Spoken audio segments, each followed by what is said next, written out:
it is insane when sometimes you've got a well-run business that where they can't find investment, they're profitable, all this sort of jazz, or breaking even. Whereas there's businesses that are losing hundreds of millions a year or billions a year and getting significant investment.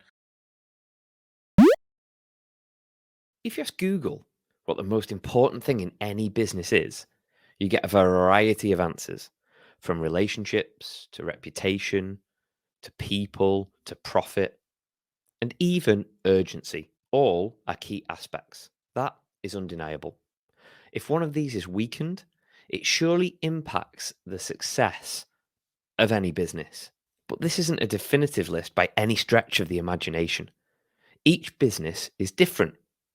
But one thing we can all agree on is that businesses will not survive without paying customers. Not paying their customers, getting paying customers. Yeah. Okay, good. Be it for profit or not, the money needs to come from somewhere. And if we track back to another truism, it's that a healthy pipeline of potential clients is also a critical factor. If the well is dry, no one can drink. Does that make sense? It did in my head. If we flip reverse it and look at why most businesses fail, the picture is much clearer. According to the SBA Small Business Administrator, about 33% of small businesses fail in the first 2 years of trading, and around 50% go belly up after 5 years. Don't know why I was so happy when I said belly up. It's a terrible thing. The most common reasons for these failures are a lack of capital or funding, retaining an inadequate management team. Think we've all been there. A faulty infrastructure or business model, and unsuccessful marketing initiatives. And it's this final one that draws my attention for obvious reasons. Whether brand building or sales activation, your marketing initiatives are what will set you apart from most organizations. And part of this equates to demand generation. But how do we do this? Where do we start? What's involved? And why are unicorns currently a thing? Our guest today is Bradley Fehler, a demand generation expert and startup advisor with experience within B2B SaaS, healthcare, and digital sectors.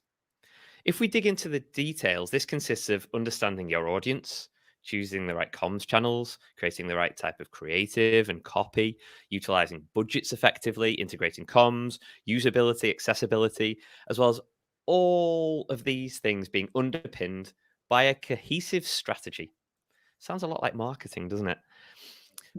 Or, to put it another way, and to coin a meme that Bradley recently used, when a startup founder finally finds a working distribution channel, they usually say, "It was the most erotic moment of my life." Brad, welcome. And is there anything I've missed off that intro? Thank you. No, I think you've done a stellar job with that. I'll leave it on the meme high note. Fantastic. Right. Let's get into this.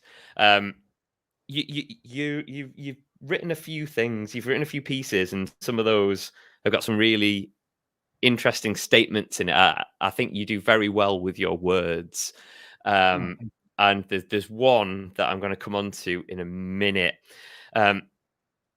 But this might be a long-winded way of starting this question. But if I was looking for someone to fill a growth-specific role within a construction company, I'd certainly ask them, to coin one of your phrases, can you create a unicorn that farts rainbows and magically makes my company skyrocket to the moon? Okay. That aside, research shows that a teeny tiny proportion of startups, think 0.0, add a lot of noughts and then a six at the end, reach that unicorn status. And I think there's around about 1,300 active in the world right now, right? With this in mind, why are so many founders and startups focused on the magic words unicorn growth? And would you say it's healthy to have those lofty ambitions right from the start? yeah. So I'll start from the end. There, I don't think it's healthy. I think what founders and founding teams should be focusing on is building something that delivers value to people. And they have ambition around it, of course, but focus on the value, focus on the utility, and just focus on improving every day and learning more about your audience, learning more about their pains, how you solve them, that type of stuff. I think focusing on it's the same thing as I don't focus on your salary, focus on the value you're Mhm. generating, and the salary will Mhm. follow. So I think that's very important. I think a lot of founders also are stuck in the unicorn, I guess, hamster wheel of thinking because of the route that many of them decide to go down in terms of funding. So they'll approach VCs, and the VCs have a very specific remit in terms of return on their investments, right? Yeah. So founders are often not required, but they feel compelled to tell this incredible growth story. This is where we're heading to. We're all going to the moon, and you better get on this train, right? Or you're going to miss the opportunity. So I think it's partly that they have to tell their own. They have to tell the story in order to get the funding to then try and Mm. get to some sort of level of sustainability. Um, and I think that's partly, VC funding is not always the right route to go for many businesses. If you're not going to be able to deliver 100x, return for argument's sake on a couple million investments. And also there's unreasonable pressures that come with that sort of funding. So and the reality is that most companies won't get to that unicorn status. So Yeah. really understanding the market, understanding the opportunity within the market, and then being realistic, and then getting your head down and doing the work around delivering value. Because if you miss that important component, even if the market opportunity is several unicorns, you're never going to get there.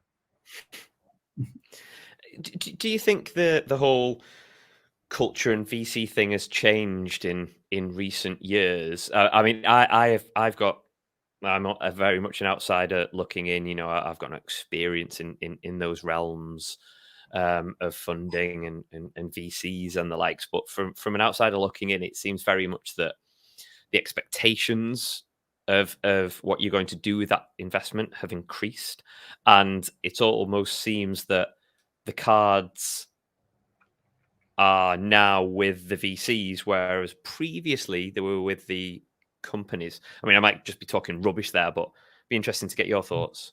Yeah, it waxes and wanes. So, we had very similar scenarios after the original dot-com bubble burst, where the relationship between VCs and founders changed. Mm. 2007. So, you've got these waxes and wanes with these recessionary periods where monetary conditions change. Um, but also, VCs are like many other investors, they are obsessed with FOMO and trends, right? So Okay. whilst yesterday the trends were around flexible working, COVID friendly type businesses, 10-minute delivery services, all that type of stuff. That obviously is out of favor now for various reasons, including our own changing behaviors. And then it moved to things like veterinary services, for argument's sake, right? Where suddenly there's more pets, fewer vets, and veterinary is the hot trend. So whilst I think VCs more broadly have to look under the hood a little bit more and not just give you the cash, I have to actually see, are their forecasts realistic? Is this a great founding team? So their due diligence is a little bit more, I guess, formal, let's say. Mm. However, there's still, oh gosh, I'm thinking now about one other one. Do you remember Clubhouse? I got a few billion Yeah, yeah. invested, and where is it, right? Good example of companies hopping onto a trend. So that still exists. If a VC thinks that there's an opportunity that everyone is hungry for and they want to hop onto, they'll still do that, right? They'll still make those, I guess, decisions and make those leaps of faith. But generally speaking, broadly speaking, and especially for businesses that have shorter runways. So, I was VC funded and now I've blown the cash and I've got 1 year's runway left, call it £1 million in the bank. Mm. That's where, and even prior to this current period, VCs were in a stronger negotiating position because you're going cap in hand asking for more money without necessarily having the strong growth metrics and momentum behind you. Momentum is everything in startups. So if you're going into a conversation with a huge amount of momentum, you're doubling your user base, right? You're growing exponentially, I suppose. Then the looking under the hood requirements, the those sort of things again become secondary because it's all about the momentum, right? I'm hopping onto this Mm. rocket ship. Forget about the rest. So it Yeah. waxes and wanes in summary, but also it really depends on the sector and the sort of trends that are happening at the moment. Okay, for sure. I read somewhere, I can't remember where it was, but I heard that what three words, as big as it is and as many people use it as it is, are yet to turn a profit. I'm sure I read that somewhere, which you hear those things and you just think, well, if an organization like that is not turning a profit, we must need something magical to literally a unicorn that what was the quote? A unicorn that farts rainbows. We need one of those. Yeah. Well, this is it, and again, this is where there's these interesting things because what three words? Uber just turned a profit or broke even recently. That's Mhm, had hundreds of billions, right? Or many, many billions. Companies like Deliveroo, companies like Twitter went public. So the investors got a bit of payback. Fantastic. Peloton as well, public. mm, But Twitter was losing millions upon millions, right? Until fairly recently. So that that guarantee of making money is a little bit hazy, right? It's a bit hazy. But yeah, it is insane when sometimes you've got a well-run business that where they can't find investment, they're profitable, all this sort of jazz, or breaking even. Whereas there's businesses that are losing hundreds of millions a year or billions a year and getting significant investment. And I think again, the thing that they'll look at there, the thing that even interests me is what is the opportunity size here, right? How mm, long are we going to lose money for until we turn a profit and win? Um, and that's a case for, to your point, very few businesses, right, have that type of momentum. yeah, absolutely. I want to turn to so that's more the financials and the investment side. I want to look at the people, Yeah. because the people make the business, right? And 92% of job seekers or entrepreneurs say that a healthy culture is vital for success, but about 50, just under 50% of employees say that they have a great deal of trust. I thought it'd be lower than that. They have a great deal of trust in their employee, which shows a bit of an imbalance in what's going on. And there's loads and loads of other facts and figures and stats that we could chat about culture and team and workplace and how that all fits in, particularly with what's happened in recent years. Um, but I'm keen to get into the importance of culture and also getting the right team. We've spoken about the financials, but what about the people? Yeah, gosh, that's a giant question. I think the firstly, I'm very much a person that wants to solve hard problems with smart people, Mm, and I think trying to solve a problem in a startup context doesn't happen in a 9 to 5 space. Sometimes, mm, right, you have to do some work on weekends, sometimes evenings, sometimes, gosh knows, right? Sometimes you'll get a text message from the founder with some random idea on a Sunday morning.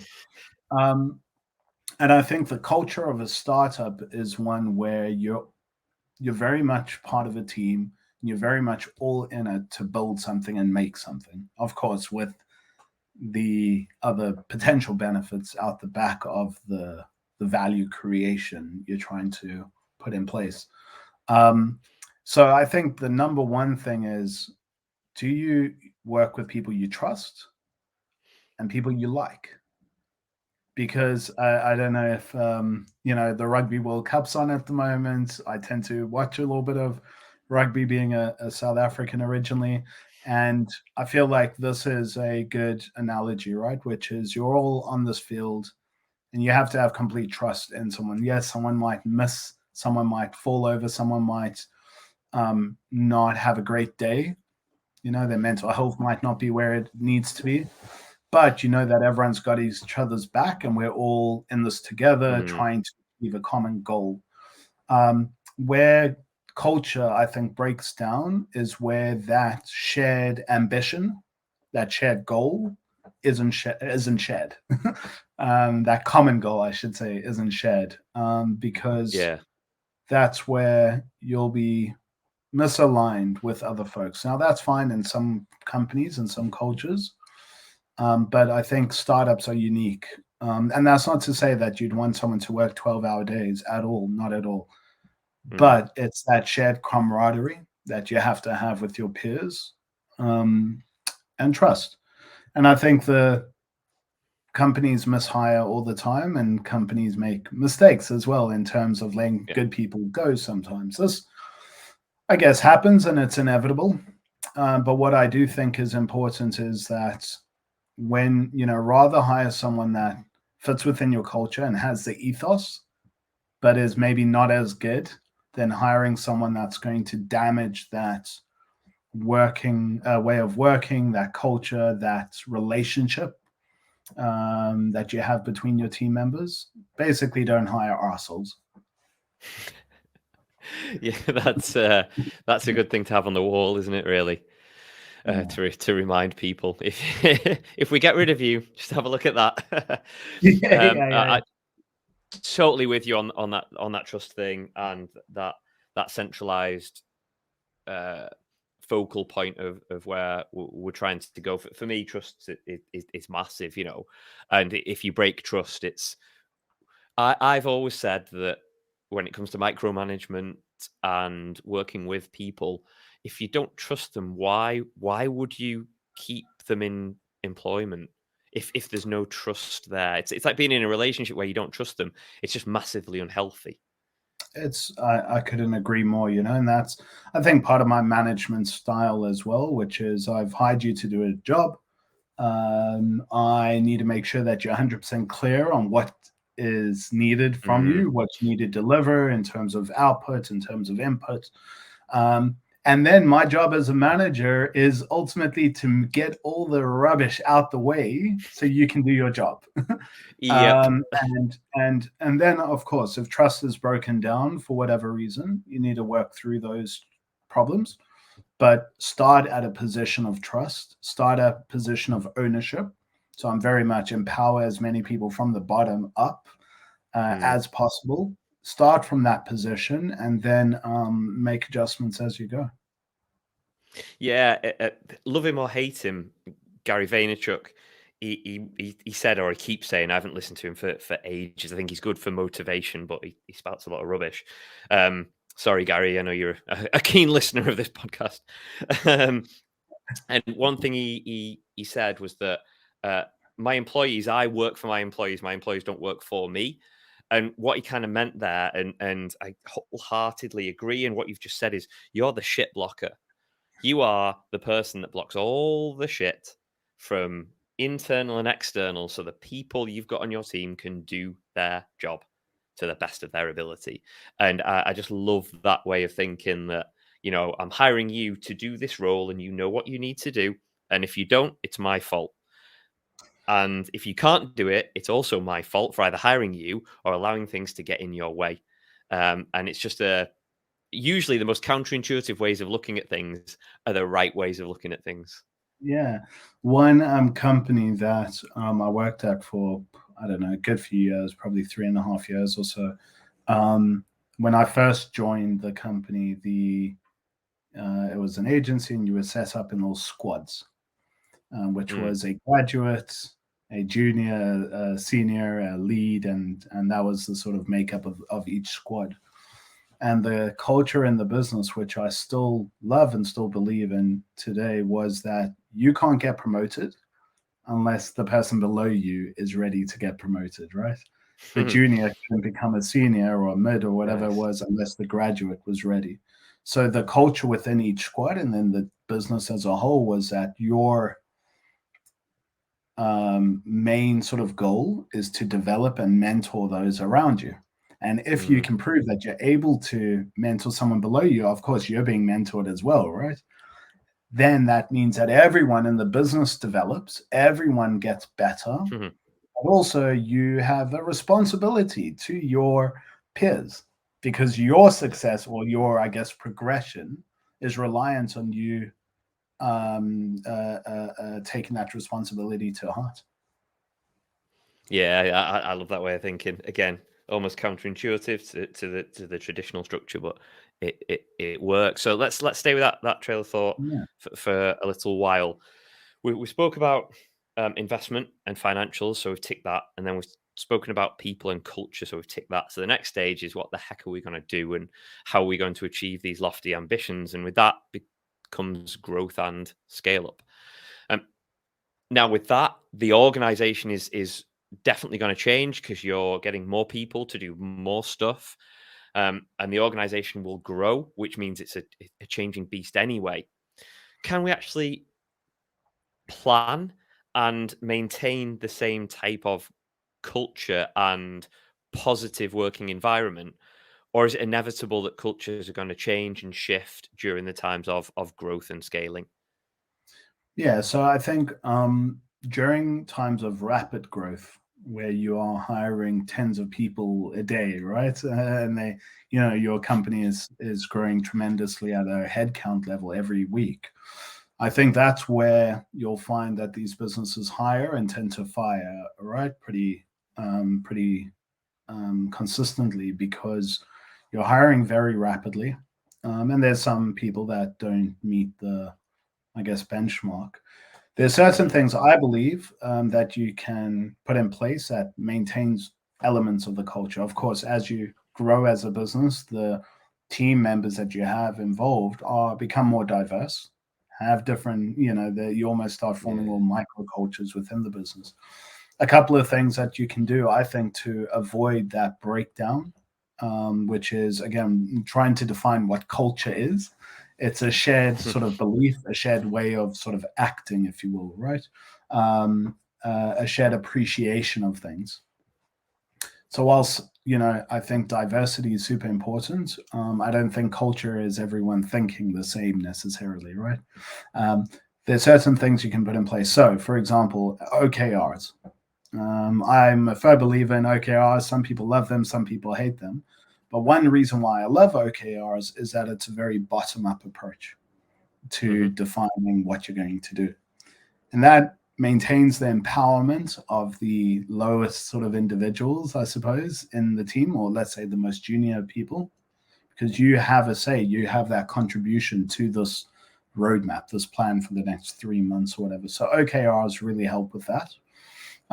I think also then having a interview process that includes more people within the business so that you Okay. don't have a single sort of perspective on and hire. Sure, there's functional sort of and technical requirements that need to be ticked. But how about you bring in people that are not involved in your area, right? A lot of people at Mm, businesses tend to do that. So you may be hiring an engineer or bring in someone from marketing, bring in someone from sales. How do these people click? But of course, how do they think of the opportunity? How do they think about how they go about doing their work? Um, Last but not least, I think it's informal time with each other and facilitating that. That doesn't mean going to the pub and getting shit faced, even though that's fun and everyone loves it, I'm sure. But I think it's having opportunities where people can be informal with each other. It's very hard working remotely, I found, because it's mm, a transactional relationship. You get on the whatever it is, Zoom. You have a conversation about something that you need to transact over, and then you put the call down. There isn't that water cooler moments. And I think companies can focus on creating more water cooler moments to Mm, keep camaraderie um, healthy. yeah. I like that hybrid model, and I work from home a lot of the time. And one thing that I've come to realize is that although I much prefer working from home, Hmm. it's that variety in location that can also expand your thinking and your thoughts, and that's heavily linked to what you were saying: water cooler moments, culture, um, diversity, and mixing with different people, and things like that. Um, yeah, I completely agree with everything that you've been saying there. It's hugely important, and the one thing that the last organization I worked for, what we used to say is there's a lot of forced fun, and it was always Christmas party, or we're doing this gathering, or there's a barbecue, and the email would go around and say, "Can you make sure all your teammates and direct reports and all that join in and turn up?" And you're just like, this this isn't how this should go. You shouldn't No, be forcing people to turn up to things, because straight away that's set a precedent for one, future events, and two, the fact that it ain't going to be fun if you're being forced to go. this is it, Yeah, right? And if yeah, I completely agree. I think there's these you can create those. The intention is right, right? But I guess absolutely, yeah, I'm more in the sort of how do we just make it natural and bring in these micro moments. Um, yeah. it's like one little thing when I was at another business, another startup. You had a buddy, right? They had a buddy system, but the buddy couldn't be in your team or even your department. They had to Okay. be in a completely different department. And you'd buddy up with them, and you'd have to go for lunch with a completely different team. And well, I say have to, you weren't forced to, right? But the idea was that you were from the sort of offset, you were engaging with other teams, so you weren't in these cliques from the outset. And these sort of things, I think, are can be made to be more natural. I suppose you're right. I agree with you. Yeah, for sure. Right. So we've covered a hell of a lot of ground so far. The one thing we haven't covered, I'm going to let you lead on this one, because I could do a bit of a preamble to this, and it'll probably be next week when I get round to asking you your thoughts and opinions. But how can marketing help facilitate demand? All right. So I guess there's a couple of components to demand, right? There's demand generation and there's Hmm. demand capture, right? And there's a couple of components to even the demand capture side of things, lead gen and so on. Um, I think there's the point I made earlier when it comes to value creation, right? Which is depending on where a buyer is in their journey, you want to add different types of value to their buying experience, their buyer's journey. A good stat that I keep citing all the time is 70% of a buyer's decisions are made before they even speak to you. Right. So before you've even gotten, if you own a sales led business, before they've even spoken to your salesperson, 70% of their decisions are already made. Mm. So they've moved from being completely unaware of their problems to being aware of their problems to being aware of solutions to being aware of your solution.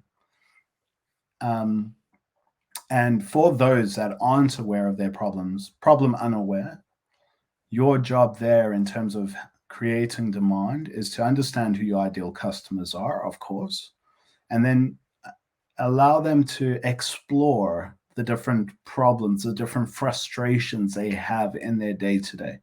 Because this person goes, well, I've been using spreadsheets now for 20 years. I don't have a problem. I just need to learn how to use spreadsheets better. It's the Henry Ford quote, I guess, on the if I asked people what they wanted, they would have said, a faster horse or something. Yeah, I'm yeah. paraphrasing. So I think allowing people to explore ways in which they could make their day to day more efficient, better, more fun, I think is important. So at different stages, you're looking at demand with a slightly different lens. For those folks that are solutions aware, they understand that they have a problem. They understand that there are solutions in the market, but they aren't aware of your Mhm. solution. It's about, okay, well, how do we then align ourselves to the competitors that they are aware of? So when they think of the solution, we're coupled in with that bucket. Yeah. Whereas folks that are, again, aware of your solution, they brand aware, let's call it. How do we create urgency in a demand Mm. context? And there's, I think, tactics around that too. Happy to explore each one if you want. But I think what you firstly have to do is understand your audience. That's the fundamentals. Do you have a nuanced understanding of your audience in terms of companies, in terms of buying committees, if there are, and in terms of individuals, end users?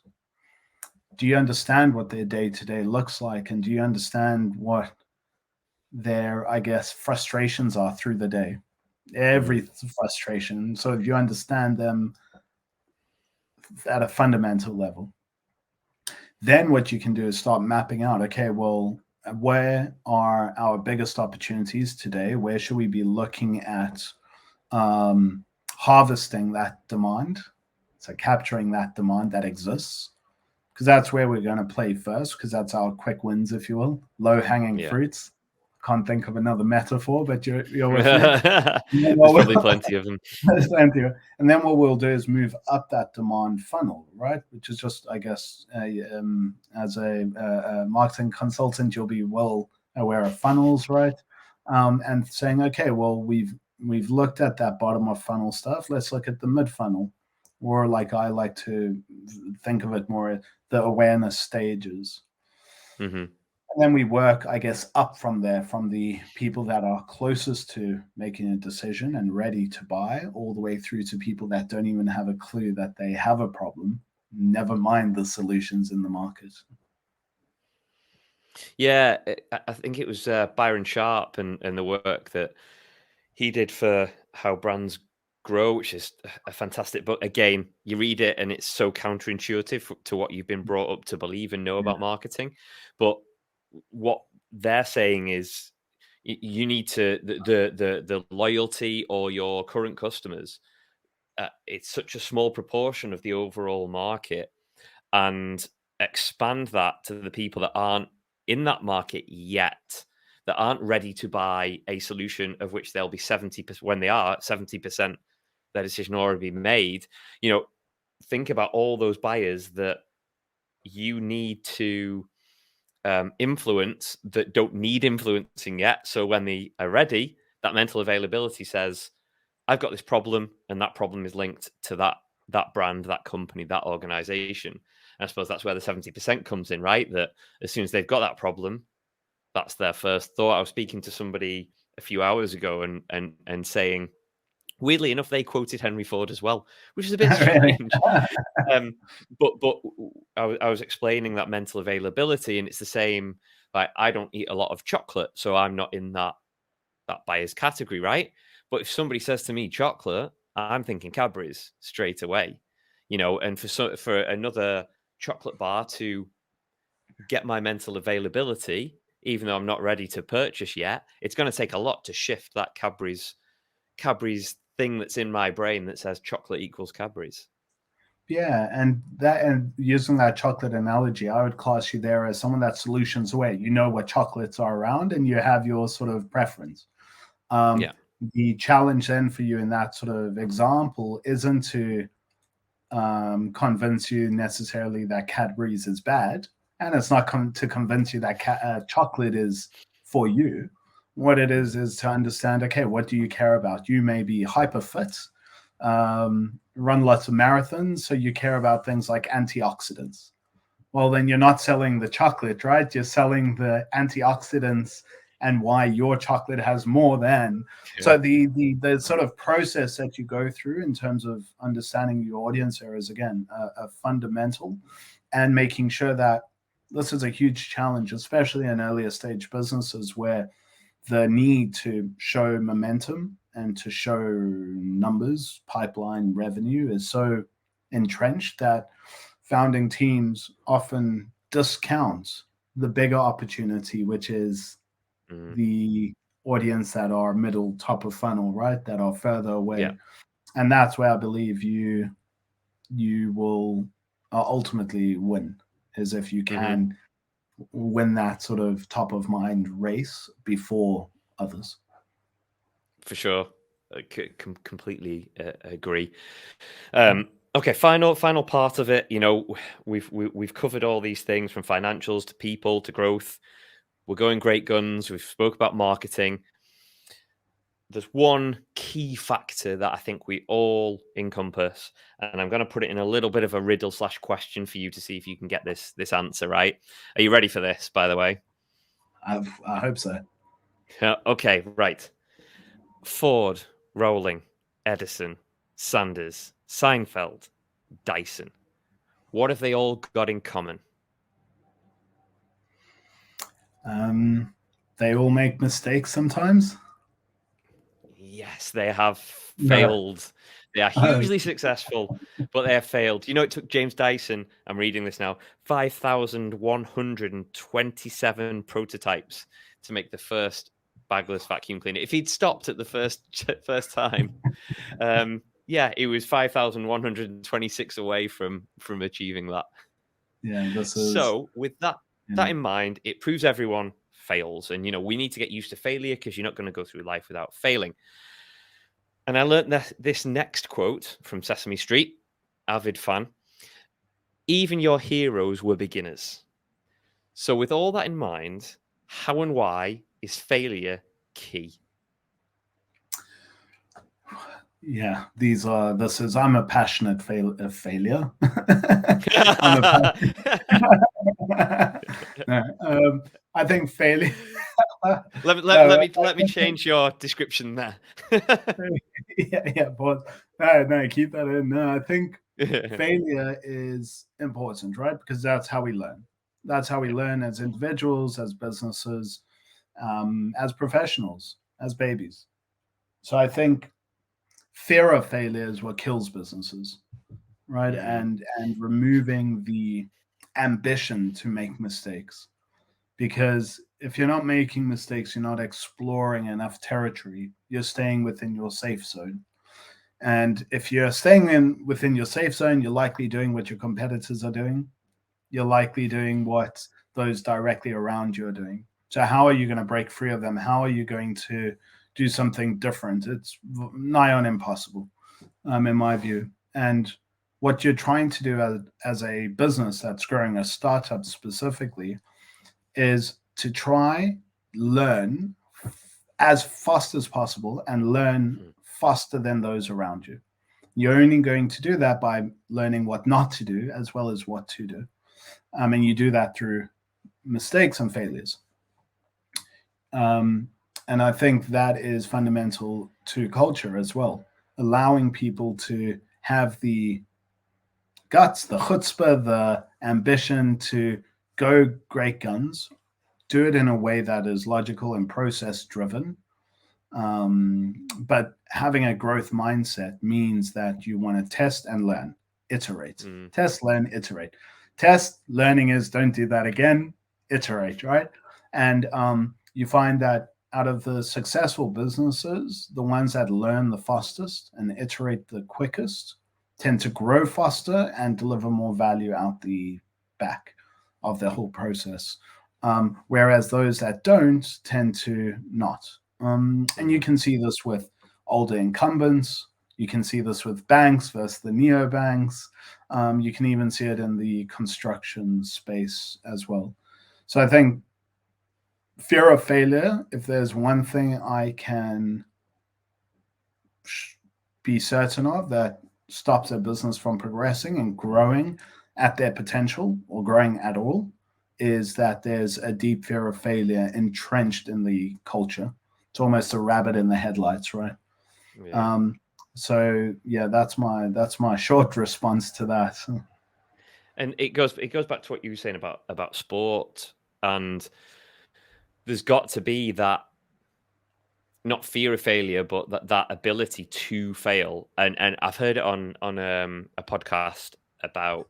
I wish I could remember the podcast. It was a fair few years ago, but it was about Jurgen Klopp and how he builds his teams to have that expression in them that they're not afraid to fail. Now, don't get me wrong, it's within a structure. So you do your role, but within that role, you can try and beat that player. You can try that shot from 40 yards, but if you do the wrong things in terms of our plan as a team, then that's an issue. But I want you to fail to get better at these things, and the way he's built that type of culture of failure has brought quite a lot of failures, but a lot of success as well. I mean, this is it, right? A Champions League, a Prem title is nothing to be sniffed at. Yeah, and there's lots of sports analogies. I've seen Yeah. clips of. I'm an Arsenal supporter. I'll just put it out there so that your Disclosure. listeners hopefully don't hate me. But this year is the no. But I think It's always this year, though, isn't it? But I've seen clips of Pep Guardiola where he said, "Look, I give you permission to make mistakes. What I don't give you Yeah. permission is not to want the ball. Take the Mm-hmm. ball. That's what I expect of you. Make a mistake, okay. But if you don't want the ball, that's a no-no, right? And I think that's so applicable, which is give people the opportunity to make that dribble. If we carry on with that analogy, but and that's what you want, is for people to keep trying to at least score a goal. The other is Michael Jordan, of course, right? There's loads of Yeah. quotes of his about, but it's that you always see him, how many 3 points and all that sort of stuff that he got. But his quote is, again, paraphrasing around, you never hear about the ones I miss, right? Yeah. You never heard about the ones I miss. We can take that analogy even further, right? You never hear about the lotto tickets that lose. You only hear about the ones Yeah. that Yeah. That's true. Yeah. Reporting that on the news, that'd be interesting. can you imagine, right? It's like, and so I think you hear about the winners very often, but you don't hear, to your point, about the work, the grind, Mm. and the huge amount of failures, right? They had to go through to get to where they are. Another basketball one's Steph Curry, I suppose, who was in basketball terms a shorty. But the perseverance drive got him to where he is. So I think this is, again, sports people are very used to taking shots on goal and a whole bunch missing, whatever that sort of metaphorical goal might be, and missing, Yeah. and just keep going and going and going. Losing the Champions League final and having to wake up in the morning and then go to, Mm. train again and try again. This is, I think, very inspirational for me, but this is a sort of culture that means that you have that drive to keep going because you just brush it aside. Yeah. Last point on failure. Sorry. Sorry, you go. Before you make that last point, because it'll be a nice way to end, I think. Now I know you're an Arsenal fan. We need to end this quite quickly. Yeah. Is that it all seems to be American, but there was Wayne Gretzky in ice hockey that said, I'm missing more than I'm scoring, and that's a massive paraphrase there, but I miss Mm-hmm. more times than I score. And if you look at baseball as well, how many times does a batter, I think they're called, but a batter actually hit the ball and get onto first base, let alone hit a home run? It's very, very rare. So rare that the stats they start in 0 point something as a start in terms of their batting average. Yeah. So and these are elite athletes that the best of the best, and if their hit ratio is negative, I suppose, then Yeah. we all need to take those failures and learn from them. Well, that's it, right? And then have the drive to get up and do it again. This is, Yeah. yeah, my final point on failure was I've got two young daughters, and there's two things that I talk to them about at the school gate when I wait with them in the morning. I'm morning dad. So is one, try your best. Whatever you do, just make sure that you've tried your best. And when you get home, I want to learn about all the mistakes you made. So make lots of Cool. mistakes, have fun, and learn from that, because that's where we learn. So, I think this is one thing that we'll talk about over dinner, right? Isn't how well you did in your tests. It's more what mistakes did you make, because then we can think about and talk about the areas where you can learn and improve, rather Yeah. than just this generalized number or outputs. And I think, again, that's that's what I like from my teams, which is, okay, Mm, we did what we needed to do. We hit our goal. We met, exceeded our objective. What did we learn from this process? What are we going to do differently next time? Because that's how we're going to get better. yeah. Great way to end it on that statement, Brad. I'm sure we could chat for another 3 or 4 hours, but we'll leave that for another time and another podcast episode. I think. Thank you so much for coming on. It's been an absolute pleasure. Likewise, I've really enjoyed our chat. Really cool.